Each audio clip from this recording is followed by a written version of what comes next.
Hi అండి, అందరూ బాగున్నారా? Welcome back to our channel. It's Promise Home and Kitchen. నేను బాగున్నాను, మీరందరూ కూడా ఇంకా బాగున్నారని అనుకుంటూ ఇవాళ ఒక మంచి వ్లాగ్తో అయితే మీ ముందుకు వచ్చేసాను.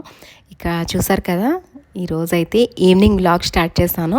సో ఇవాళ మార్నింగ్ ఇంకా ఫ్లవర్స్ కట్ చేయడానికి వెళ్ళలేదనమాట, పైకి వాటరింగ్ కూడా వెళ్ళలేదు. సో ఈవినింగ్ అయితే ఇంకా అలా పైకి వెళ్ళాను. చూసారా ఎన్ని పువ్వులు ఉన్నాయో.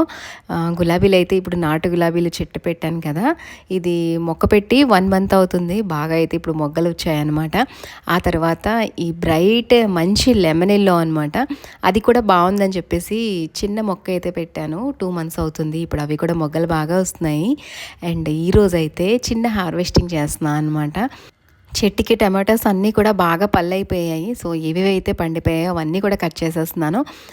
ఒక 2 టైమ్స్ అయితే హార్వెస్ట్ చేశాను, ఇది నా సెకండ్ టైం అనమాట. సో 2 సార్లు కలిపి ఒక 1.5 కిలో వచ్చి ఉంటాయి టమాటాస్. ఇప్పుడు టమాటాస్ 10 రూపీస్ కిలో అయిపోయింది. బట్ ఎనీవే మన ఇంట్లో మన చెట్లకి పూసినవి అయితే చాలా ఒక స్పెషల్ హ్యాపీనెస్ కదా. సో చాలా బాగా అనిపించింది అనమాట. దట్టు ఏంటంటే ఇవి కొనకంట, విత్తనాలు వేయకంట, అవంతులు అవి మనం కిచెన్ వేస్ట్ వేస్తాం కదా. సో ఆ కిచెన్ వేస్ట్లోంచి పుట్టిన మొక్కలు అనమాట ఇవన్నీ కూడా, టమాటాస్ అన్నీ కూడా. సో ఇక చాలా బాగా అనిపించింది. ఇక అయితే మొత్తం టమాటాస్ అన్నీ కూడా ఇవాళ కట్ చేసి తీసుకెళ్ళిపోయామన్నమాట. అండ్ తర్వాత ఆల్ ఓవర్గా ఇవాళ పైన గార్డెన్ ఎలా ఉందనేది ఒకసారి చూపిస్తాను. ఇక్కడ కొద్దిగా అయితే బాగా డస్ట్ ఎక్కువైపోయిందనమాట, పొల్యూషన్ వల్ల మొక్కలు ఏమీ కూడా నిలవట్లేదు. వచ్చిన వెజిటేబుల్స్ ఏంటంటే బ్రింజాల్ కూడా, వంకాయ చెట్లు కూడా 2 చెట్లు వచ్చాయి అనమాట, అవంతులవే కిచెన్ కంపోస్ట్ నుంచి వచ్చినవే. సో దాంట్లో ఏంటంటే పువ్వులు అయితే వస్తున్నాయి కానీ నిలబడట్లేదు అనమాట. ఒకే ఒక్క కాయ మచ్చుక్కి నిలబడిందనమాట పేరుకి. సో అది ఒక్కటే వచ్చింది. సో ఇంకా అన్నీ కూడా ఫ్లవర్స్ అన్నీ కూడా చూసుకొని ఇంకా ఏవేవైతే ఈవినింగ్ ఇంకా చూసారు కదా, ఇవన్నీ కూడా ఇలా కట్ చేసేసుకొని అయితే కాసేపు ఇంకా పైన అలా టైం పాస్ చేసాము. టైం అయితే 4:30 to 5 అవుతుందన్నమాట. ఇంకా ఆ టైంలో అయితే వెళ్ళాము. ఇంకా తర్వాత చీకటి అయ్యాక వెళ్ళాలంటే పిల్లలు వచ్చేస్తారు కదా. సో పిల్లలు రాకముందే అలా వెళ్ళామన్నమాట. పైకి వెళ్ళి కాసేపు అటు ఇటు వాక్ చేసేసి ఇక నేచర్ని అయితే ఎంజాయ్ చేస్తున్నాము. మా ఇంటి దగ్గర పైకి వెళ్తే కాసేపు అయితే చల్లగా అనిపిస్తుంది. సో పైకి వెళ్ళి కాసేపు అయితే మా హస్బెండ్ ఉన్నారు కదా, ఇంకా కాసేపు అయితే పైన టైం పాస్ చేసి ఇక కిందకైతే దిగాము. అండ్ పక్కన చూసారు కదా, మంచిగా అయితే ఎల్లో ఫ్లవర్స్ కూడా వస్తున్నాయి తీగల్లాగా, చాలా బాగుంటుంది పైన చూస్తే అవి కూడా. ఇక పనులన్నీ అయిపోయాక పైకి వెళ్ళాను కదా, కొద్దిగా ఎండగా అనిపించింది.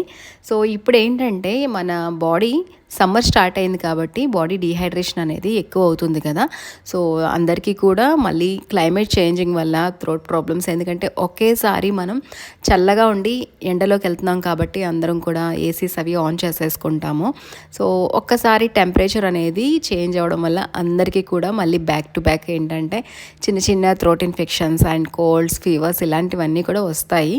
సో స్టార్టింగ్ కాబట్టి ఇంకా తర్వాత ఇంకా డైలీ మనం ఏదో ఒకటి లిక్విడ్ అనేది తీసుకుంటే బెస్ట్ అనమాట. ఎక్కువ వాటర్ తీసుకుంటే బెస్ట్. సో మధ్య మధ్యలో ఇంకా డిహైడ్రేషన్ కోసం అయితే నేనైతే ఎక్కువ కోకోనట్ వాటర్స్ తీసుకుంటాను, మీకు తెలిసిందే. సో ఇక పైకి అయితే వెళ్ళొచ్చాను కదా, కొద్దిగా ఎండగా అనిపించింది. ఇక వెంటనే అయితే కోకోనట్ వాటర్ తాగాను అనమాట. కోకోనట్ వాటర్ తాగేసి ఇంకా back to back evening routine అయితే స్టార్ట్ అయిపోయింది. ఇక పిల్లలు వచ్చేసారు, పిల్లలకి కూడా స్నాక్స్ అవన్నీ కూడా అయిపోయాయి. ఇక ఈరోజు ఏంటంటే నేను కిచెన్లో వర్క్ అంతా చేసుకొని కిచెన్ క్లీనింగ్ అంతా మీతో షేర్ చేస్తాను అనమాట. నైట్ నా వర్క్ ఎలా ఉంటుంది, డిన్నర్ ప్రిపరేషన్ అనేది. సో నైట్ ఏంటంటే ఆల్మోస్ట్ మేము నార్త్లో ఉండేవాళ్ళం కాబట్టి నైట్ ఒకవేళ ఎప్పుడైనా టిఫిన్ సెక్షన్ ఉంది అనుకుంటే అవి రోటీస్ ఆర్ పరోటాస్ ఇవే ఉంటాయన్నమాట మ్యాక్సిమం. ఎప్పుడైనా ఒకవేళ ఏదైనా డే అంతా ఫాస్టింగ్ ఉంటేనే నైట్ ఇడ్లీ అనేది ప్రిపేర్ చేస్తాను అనమాట. లేదనుకుంటే నైట్ ఆల్మోస్ట్ రోటీ ఉంటుంది. సో ఇవాళ ఇంకా నేను రోటీ ప్రిపేర్ చేస్తున్నాను, చపాతీ అండ్ రోటీ రెండు కూడా, ఫుల్కా రెండు కూడా ప్రిపేర్ చేస్తున్నాను. పిల్లలకైతే చపాతీ చేస్తాను, వాళ్ళు ఆయిల్ వేసి తింటారు. అండ్ మా హస్బెండ్ నేనైతే ఫుల్కాస్ తింటామన్నమాట. సో ఇవాళ ఫుల్కా చేయట్లేదు, రోటీ చేస్తున్నా. ఫుల్కా ఏంటంటే మనం అగ్గిపైన కాల్చుకునే దాన్ని ఫుల్కా అంటారు. సో నేనేంటంటే దీన్ని ప్యాన్ పైనే 2 వైపులా కాలుస్తా, ఆయిల్ వేయకుండా. సో రోటీ అనమాట. అండ్ ఈరోజు రోటీకి కాంబినేషన్గా నేను క్యాప్సికమ్ ఫ్రై చేస్తున్నాను. సో గ్రీన్ వెజిటేబుల్స్ కూడా బాగా ఎక్కువ తీసుకోవాలి ఈ సమ్మర్లోని. నాన్ వెజ్ కొద్దిగా మనం తగ్గించుకుంటే బెటరే. చలికాలం ఎక్కువ అందరం కూడా నాన్ వెజెస్ మీద ఎక్కువ పడతాము, ఎందుకంటే చల్లగా ఉండేటప్పుడు కొద్దిగా కారంగా తినాలి అనిపిస్తుంది. బిర్యానీస్ ఇవి ఆల్మోస్ట్ మా ఇంట్లో కూడా అలానే ఉంటుందన్నమాట. వింటర్లో ఎక్కువ యూస్ చేసేది నాన్ వెజ్ యూస్ చేస్తాం. సండే అయితే పర్టికులర్గా ఆ రోజు నాన్ వెజ్ కోసమే వచ్చింది సండే అన్నట్టుగా అనిపిస్తుంది. సో వీక్ డేస్లో తీసుకుంటాం కాబట్టి ఇంక ఇప్పుడు సమ్మర్లో నేను బాగా తగ్గించేస్తాను అనమాట. సో 50% మా ఇంట్లో ఎక్కువ ఇప్పుడు ఇంకా వెజ్ మీలే ప్రిపేర్ అవుతుంది. సో ఇక ఇవాళ అయితే గ్రీన్ క్యాప్సికమ్ ఫ్రై చేస్తున్నాను. చాలా బాగుంటుంది, రోటీతో చాలా బాగుంటుంది అండ్ రైస్తో కూడా చాలా బాగుంటుంది.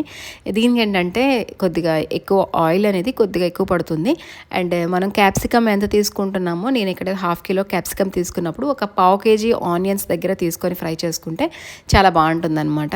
సో నేను ఇంకా ఆనియన్స్ కొద్దిగా ఎక్కువ వేస్తాను. కొద్దిగా ఫస్ట్ స్టార్టింగ్లో ఆయిల్ వేసి మనం మస్టర్డ్ అండ్ జీరా వేసేసుకొని తర్వాత ఎండుమిర్చి, కర్రీ లీవ్స్ ఇవన్నీ కూడా వేసేసుకొని కొద్దిగా సార్ట్ అవుట్ చేసి తర్వాత ఈ ఆనియన్స్ కూడా కొద్దిగా డీప్ ఫ్రై అనేది చేయాలన్నమాట. అంటే బ్రౌనిష్ వచ్చే వరకు, కొద్దిగా లైట్ బ్రౌనిష్ వచ్చే వరకు చేసుకుంటే బాగుంటుంది. క్యాప్సికమ్ వాటర్ రిలీజ్ చేస్తుంది కాబట్టి అది మళ్ళీ ఫ్రై అవ్వడానికి కొద్దిగా టైం పడుతుంది అనమాట. సో అందుకని ఆనియన్స్ కొద్దిగా మనం బ్రౌనిష్ వచ్చే వరకు ఫ్రై చేసుకున్నా ఏం ప్రాబ్లం ఉండదు. ఆనియన్స్ బాగా ఫ్రై అయిపోయాక కొద్దిగా నేను పసుపు, కొరియాండర్ పౌడర్, ఇంకా ఉప్పు, కారం ఎట్ ఏ టైం వేసేసుకోవచ్చు. వేసుకొని కొద్దిగా దాన్ని కూడా ఫ్రై చేసేసుకున్నాక తర్వాత నేను ఇంకా క్యాప్సికమ్ యాడ్ చేశాను. క్యాప్సికమ్ యాడ్ చేసేసాక ఇంకా మనం సాల్ట్ వేసుకున్నాం కదా, కొద్దిగా ఏంటంటే సిమ్లో పెట్టకుండా ఫ్లేమ్ అనేది కొద్దిగా హై ఫ్లేమ్ పెట్టుకొని బాగా ఫ్రై చేసేసుకొని ఒక 2-3 మినిట్స్ వరకు తర్వాత దాని మీద క్యాప్ పెట్టేస్తే సరిపోతుందనమాట. ఇంకా మనం ఫుల్లో పెట్టి వేయించుకున్నా సరే ఏమీ ప్రాబ్లం ఉండదు, బాగుంటుందన్నమాట. మంచి స్మోకీ ఫ్లేవర్ అనేది వస్తుంది, చాలా బాగుంటుంది. క్యాప్సికమ్ ఇలా ట్రై చేయండి, చాలా బాగుంటుంది. సో అలా ఇంకా ఫ్రై చేసేసి ఇక రోటీ అయితే ప్రిపేర్ చేస్తున్నాను. సో రోటీ ఏంటంటే కొద్దిగా 2 hours ముందే ఆట అనేది ప్రిపేర్ చేసి ఉంచుకుంటే మంచిది. బట్ నేనేంటంటే ఇదిగోండి ఈవేళ అయితే ఒక 20 మినిట్స్ బిఫోర్ అయితే ఆట ప్రిపేర్ చేసి పెట్టుకున్నాను. కొద్దిగా మెత్తగా వస్తుందన్నమాట, సాఫ్ట్గా రావాలి రోటీస్ అంటే బిఫోర్ మనం చేసుకుంటే బెటరే.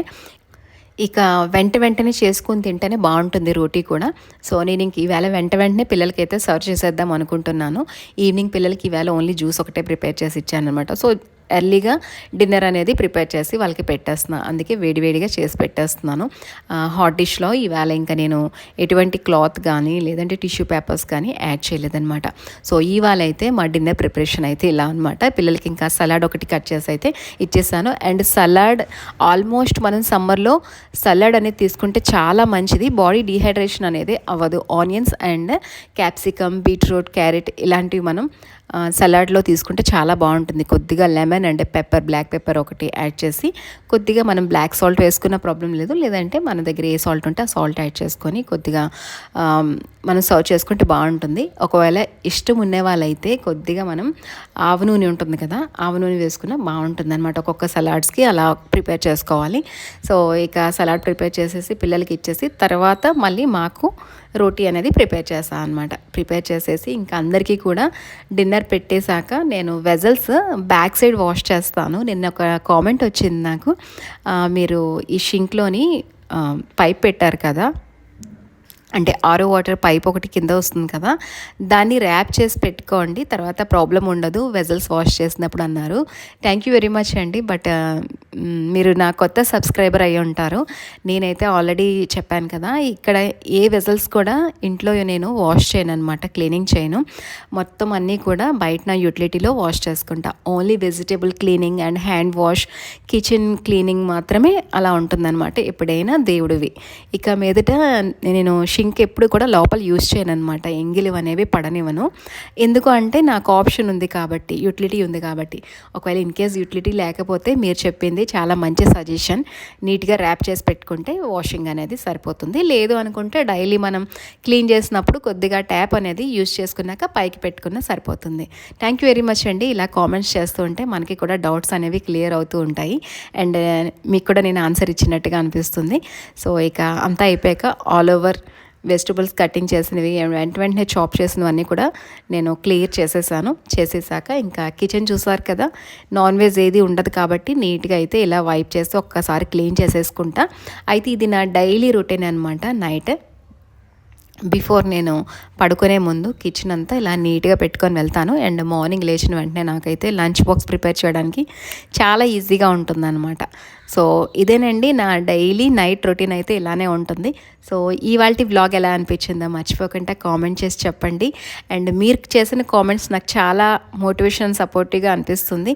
అండ్ నాకు కూడా తెలుస్తుంది మీకు ఎలాంటి వ్లాగ్స్ నేను చేస్తే నచ్చుతుందా అని. అండ్ తర్వాత ఇంకో సిస్టర్ అడిగారు, పూజ చేసిన స్టెప్స్ అన్నీ నాకు పిక్స్ పెట్టండి, ఒకసారి క్లియర్గా చెప్పండి అని చెప్పారు. నేను ఆల్రెడీ ఆ వ్లాగ్ అనేది అప్లోడ్ చేస్తున్నాను. సో ఇవాళ లింక్ అనేది డిస్క్రిప్షన్లో యాడ్ చేస్తాను, చెక్ చేయండి. సో మీరు ఇచ్చిన కామెంట్స్ అండ్ లైక్స్ వల్ల నాకు చాలా మోటివేషన్ అండ్ సపోర్టివ్గా ఉంటుంది. ఇలాగే నన్ను సపోర్ట్ చేస్తూ ఉండండి. మళ్ళీ ఒక మంచి వ్లాగ్తో మళ్ళీ మీట్ అవుతా. Thanks for watching.